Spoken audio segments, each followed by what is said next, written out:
Hi friends, నేను మీ doctor జంగం Vishwanath, psychology మరియు pi ఫ్యాకల్టీని, అంతేగాక మీకు ఇష్టమైన శ్రీ విద్యా పబ్లికేషన్ పుస్తక రచయితని. మీకు తెలుసు, ఆంధ్రప్రదేశ్ రాష్ట్రంలో అభ్యర్థులందరూ కూడా టెట్ ప్రిపరేషన్లో నిమగ్నమై ఉన్నారు. సమయం తక్కువ, సిలబస్ ఎక్కువ, సిలబస్లో మార్పులు, టాపిక్లు చాలా యాడ్ చేయడం జరిగింది. మరి ముఖ్యంగా సైకాలజీలో పూర్తిగా సబ్జెక్టులను కొత్తగా యాడ్ చేయడం జరిగింది. చాలామంది గందరగోళానికి కూడా గురవుతున్నారు. ఎక్కడున్నాయి ఈ టాపిక్లు, ఎలా చదువుకోవాలి, పాతవే బాగుండే, మరి ఎలా చదువుకోవాలి, ఇంత పెద్ద సిలబస్ చదువుకోవాలి, చదువుకుంటారు, ఎక్కువ మార్కులు వస్తాయి, కాబట్టి మీరు ఈ సబ్జెక్టును మాకు వదిలేయండి అని పదే పదే చెప్తున్నాం. ఎందుకంటే మీరు ఆ టాపిక్లను వెతుకుంటే, ఆ టాపిక్లను అర్థం చేసుకుంటే చాలా సమయం పడుతుంది, అంతేకాకుండా కాన్ఫిడెన్స్ దెబ్బతింటుంది. మీరు మిగతా సబ్జెక్టులపై ఫోకస్ చేయండి, మేము ఈ సబ్జెక్టులపైన మేము దృష్టిని ఉంచుతాం. ఎక్కువ మార్కులు, అందరికంటే ఎక్కువ మార్కులు, 30కి 30 మార్కులు తెప్పించే బాధ్యత మాది. మరి ముఖ్యంగా తెలంగాణ రాష్ట్రంలో కూడా టెట్ నగారా మోగబోతుంది. వారం లోపల నోటిఫికేషన్ వచ్చే ప్రమాదం ఉంది. కాబట్టి ఇప్పటికే చాలామంది నిర్లక్ష్యంతో ఉన్నారు. ఇప్పటికైనా కళ్ళు తెరవండి, సిలబస్ చాలా ఉంది, ఉపాధ్యాయులు కూడా రాస్తున్నారు, నిరుద్యోగులు కూడా మార్కులు పెంచుకోబోతున్నారు. కాబట్టి మొదట ఎవరైతే ప్రిపరేషన్ మొదలు పెట్టారో వారు మొదటి స్థానంలో ఉంటారు. తర్వాత టైం లేదని మార్కులు తక్కువ వచ్చినప్పుడు బాధపడడం చాలా ఇబ్బందిగా ఉంటుంది. కాబట్టి ఈరోజు మనం మాట్లాడుకోబోతున్న టాపిక్ మీకు తెలుసు, టొట్టొచ్చాన్ టోమో పాఠశాల. మరి దానికంటే ముందుగా మీ అందరికీ తెలుసు, మన యాప్లో సైకాలజీకి సంబంధించి క్లాసులు సిద్ధంగా ఉన్నాయి. దీంట్లో భాగంగా మీకు అందరికీ తెలుసు, మరీ ముఖ్యంగా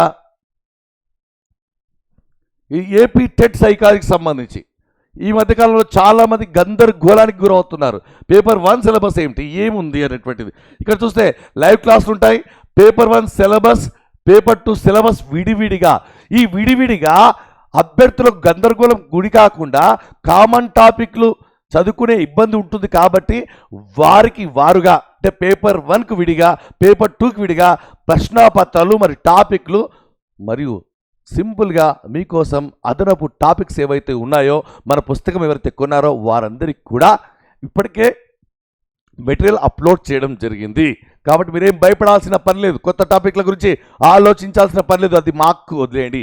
మరియు అంతేకాకుండా మీకు అందరికీ తెలుసు, తెలంగాణ టెట్కు సంబంధించి పుస్తకం మరియు క్లాసులు, తెలంగాణ టెట్కు సంబంధించిన పుస్తకం మన యాప్లో సిద్ధంగా ఉంది. మరియు దానికి సంబంధించినటువంటి క్లాసులు సిద్ధంగా ఉన్నాయి. ఆంధ్రప్రదేశ్తో పోలిస్తే తెలంగాణ సిలబస్ చాలా తక్కువ. కాబట్టి దయచేసి 30కి 30 మార్కులు కొట్టడం చాలా సులువు. కాబట్టి అభ్యర్థులందరూ కూడా మొదలు పెట్టండి, సైకాలజీకి మాకు వదిలేయండి. మన యాప్ను ప్లేస్టోర్ నుంచి డౌన్లోడ్ చేసుకోండి. ఏ అనుమానం ఉన్నా సరే మన యాప్లో చాట్ బాక్స్ నొక్కి మెసేజ్ ఇయర్ దగ్గర మెసేజ్ చేయండి, మేము స్పందిస్తాం. మరియు మన యూట్యూబ్ ఛానల్ని సబ్స్క్రైబ్ చేసుకోండి. తాజా నిజ వాస్తవ సమాచారం కోసం వెంటనే మన యూట్యూబ్ ఛానల్ని సబ్స్క్రైబ్ చేయండి. గందరగోళం వద్దు, మీకు మేము తోడుంటాం. మరి ఇప్పుడు మనం మాట్లాడుకోబోయే టాపిక్ మీరు చదువుకుంటే కన్ఫ్యూజ్, బట్ ఇప్పుడు మీరు వినబోతున్నారు కాబట్టి చాలా ఈజీ, ఇంట్రెస్టింగ్. చూడండి ఒక్కసారి, టొట్టొచ్చాన్ టోమో పాఠశాల బోధనా తత్వం.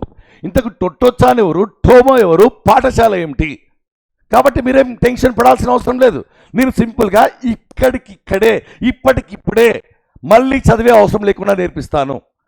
అకాడమీ పుస్తకాల్లో, డ్రాఫ్ట్ పుస్తకాల్లో కొన్ని అచ్చు తప్పులు పడ్డాయి, కాబట్టి మీనింగ్ మారిపోతుంది. దాన్ని మొత్తం సెట్ చేసి మీకు అద్భుతమైన మెటీరియల్ యాప్లో పెట్టడం జరిగింది. ఒకసారి చూసుకోండి, అందరికీ ఉచితంగా. చూడండి, ఇక్కడ జపాన్ దేశానికి చెందిన ఒక రచయిత్రి ఆథర్. ఇక్కడ ఆమె పేరు టెత్సుకో కొరియా నాగ్ని. బాగా గుర్తుపెట్టుకోండి, జపాన్కి చెందినటువంటి రచయిత్రి పేరు టెత్సుకో కొరియా నాగ్ని. ఆమె చదివినటువంటి పాఠశాల పేరు ఏంటంటే టోమో గకుయన్. బాగా గుర్తుపెట్టుకోవాలి, ఇక్కడ టోమో. చూడండి ఒకసారి, బాగా గుర్తుపెట్టుకోండి, ఆమె చదివినటువంటి పాఠశాల టోమో గకుయన్. ఆమె పేరు టెత్సుకో కొరియానాగి. ఆమె ఏ దేశానికి చెందినటువంటి రచయిత్రి అంటే జపాన్. ఆమె ఆ పాఠశాల యొక్క అద్భుతమైనటువంటి అనుభవాలను ఒక ఆత్మకథ రూపంలో ఒక పుస్తకం రాసింది. ఆ పుస్తకం పేరే చూడండి, Tottochan the little girl at the window. మీకు అర్థమైపోయింది పుస్తకం పేరేమిటి, ఆమె చదివిన పాఠశాల పేరేమిటి, ఆమె ఎవరు, ఆమె ఏ దేశం అనేటువంటి అర్థమైపోయింది. మరి ఈమె రాసినటువంటి ఈ యొక్క గ్రంథంలో టొట్టో చాన్ అనేటువంటిది బాలిక పేరు, ప్రధాన సూత్రధారి, పాత్రధారి, హీరో అనేటువంటి గుర్తుపెట్టుకోవాలి.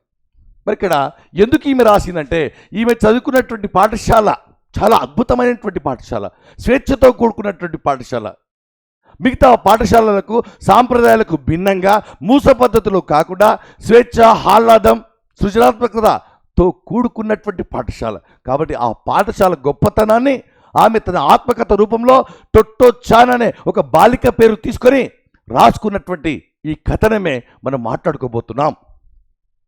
ఈ కథలో ప్రధాన పాత్రధారి ఎవరంటే టొట్టో చాన్. ఇక్కడ టొట్టో చాన్ ఈ బాలిక పొందిన అనుభవాలు ఇప్పటికీ స్ఫూర్తి.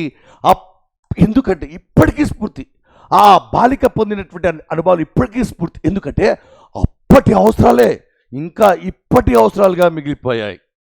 అప్పటి అవసరాలే ఇప్పటి అవసరాలుగా మిగిలిపోయాయి. అంటే అప్పటి అవసరాలు ఇంకా తీరలేదు అనేటువంటి అంశం.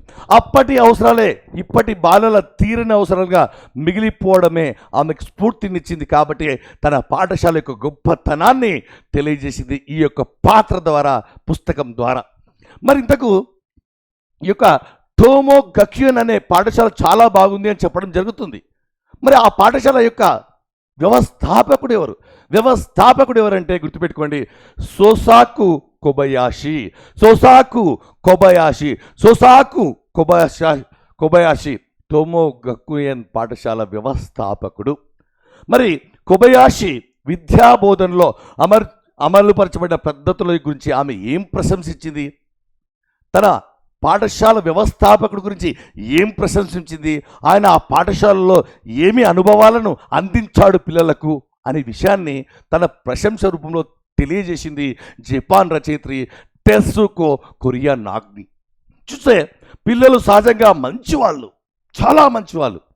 కానీ చెడు వాతావరణంలో చెడు సంరక్షణ అంటే తల్లిదండ్రులు వల్ల వాళ్ళు చెడిపోతున్నారు తప్ప వాళ్ళు చాలా అద్భుతమైన వాళ్ళు. వాతావరణం బాగాలేదు మరియు సంరక్షణ పాలించేవారు సరిగా లేరు, వాళ్ళ వల్ల పాడవుతున్నారు అని నమ్మినటువంటి వ్యక్తే మా యొక్క గురువు సోసాకు కొబయాషి.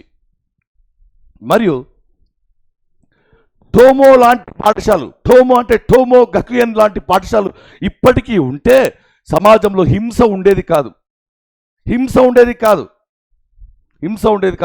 మరియు బడి మానివేసే పిల్లల సంఖ్య ఇంత ఉండేది కాదు అని తన పాఠశాల గొప్పతనాన్ని ప్రశంస రూపంలో తెలియజేసింది రచయిత్రి. మరియు టోమో గక్యూన్ పాఠశాలలో పిల్లలు బడి అయిపోయాక కూడా వెళ్ళేవాళ్ళు కాదు. మనకి ఎప్పుడు అయిపోతుంది వెళ్ళు అని మనం ఎదురు చూస్తాం, కానీ అక్కడ వెళ్ళేవాళ్ళు కాదు. అంతేకాకుండా ఉదయం ఎప్పుడు పాఠశాలకు రావాలని విద్యార్థులు ఎదురు చూసేవారట. చూడండి, అయిపోయే కూడా పిల్లలకు ఎప్పుడు వెళ్ళిపోవాలని లేదు, ఎప్పుడు రావాలి అని ఎదురు చూసేవారు. మరియు ఈ పాఠశాలలో ఎక్కువగా ఏముండేదంటే స్వేచ్ఛ, ఫ్రీడమ్, సమానత్వం, ఈక్వాలిటీ, సహజత్వం, న్యాచురాలిటీ. మూస పద్ధతులు, కూర్చోబెట్టి పాఠాలు చెప్పడం, ప్రశ్నలు అడగడం, పరీక్షలు పెట్టడం లాంటివి లేవు. సహజత్వానికి ఎక్కువ ప్రాధాన్యత ఉండేది. చూడండి, ఏ పాఠశాలలో స్వేచ్ఛకు, సమానత్వానికి, సహజత్వానికి ఇక్కడ ప్రాధాన్యత ఉండేది. ఈ పాఠశాల వ్యవస్థాపకుడు ఎవరు? ఈ కథ రాసింది ఎవరు? ఈ కథలో ప్రధాన పాత్రధారి బాలిక పేరేమిటి అని ఇప్పుడు గుర్తుపెట్టుకోవాలి. సో స్వేచ్ఛకు, సమానత్వానికి, సహజత్వానికి ప్రాధాన్యత ఉండేది. మరియు ఇక్కడ ఒక మేజర్ స్పెషాలిటీ ఏంటంటే ఈ యొక్క పాఠశాలలో విద్యార్థులు అంగవైకల్యం గల వారితో మరియు ఇతర మతాల వారితో మరియు విదేశీ భాషల పిల్లలతో స్నేహం చేయడానికి ప్రోత్సహించేవారు. కానీ అప్పుడున్న పరిస్థితులు అనుకూలంగా లేవు, ఆటంకాలు ఉండేవి. ధనిక పేద అని కులమత భేదాలు ఉన్న కాలంలోనే అతని యొక్క డేర్ అనేటువంటిది ఎవరు అంటే ఆ పాఠశాల వ్యవస్థాపక డేర్, ఆ సిస్టమ్, ఆ విధానం అనేటువంటిది, ఆయన యొక్క తీరు అనేటువంటిది అటు ఉపాధ్యాయులకు ఇటు పాఠశాలలకు ఆదర్శనీయం అని చెప్తుంది మన యొక్క రచయిత్రి. చూడండి, అంగవైకల్యం గల పిల్లలతో, ఇతర మతాల వారితో, విదేశీ పిల్లలతో స్నేహం చేయడం నేర్పించడం జరిగింది. కానీ పరిస్థితులు అనుకూలంగా లేవు. అయినప్పటికీ కూడా ఆయన చూపిన తెగువ అనేటువంటిది చాలా ప్రశంసనీయం అని రచయిత్రి తన మాటలో చెప్పింది. టొట్టొచాన్. టొట్టొచాన్ ఏంటంటే ఒక బాలిక పేరు. ఆ బాలిక పొందిన అనుభవాలను ఆ పుస్తకంలో రాయడం జరిగింది. చూడండి, ఇక్కడ టొట్టొచాన్ కథలో హీరో ఒక బాలిక.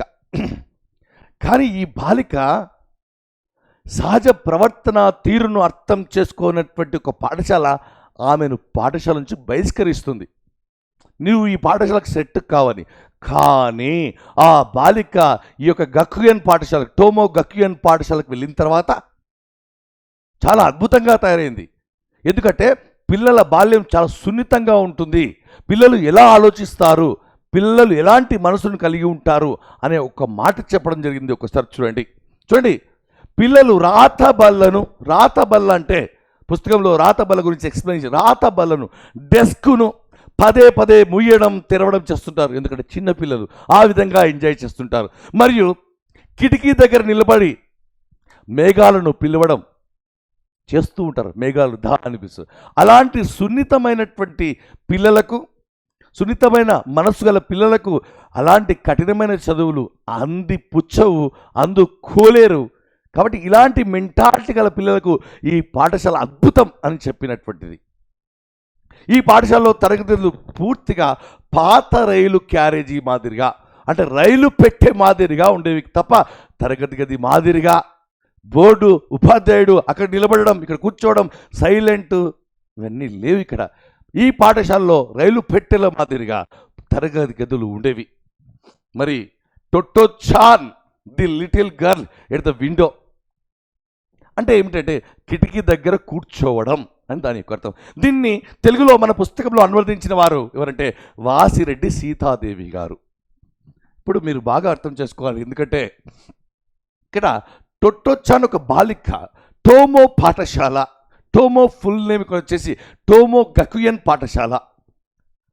పుస్తకం పేరు Tottochan the little girl at the window. Clear. మరి రాసింది ఎవరంటే జపాన్ రచయిత్రి టెస్సుకో కొరియా నాగ్ని.